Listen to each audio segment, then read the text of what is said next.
Hey guys, in this video I will show you how you can fix Epic Games Launcher setup wizard ended prematurely. I fixed this multiple times and I will show you how you can fix that too in few easy steps that will require a few minutes. First of all, open up Task Manager. Then on Task Manager, you need to be under the processes and then select Run New Task. Then here you need to just write one command.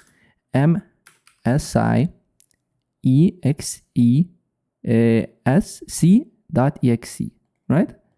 And one more time, msi exec.exe. Then select create this task with administrative privileges and press browse. Then go where your setup is. For me, it's on desktop. Make sure under the programs here, make sure it's all files, and then select Epic Installer and press OK.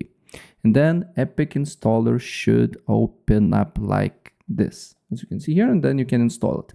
If for some reason this did not work, then what is just to do here is to simply go to Microsoft Store, and on Microsoft Store look for Epic Games and install Epic Games from Microsoft Store, and it will be literally the same, right? So yeah, that's basically it. If I help you out, please press like button and subscribe for more. Take care. Bye.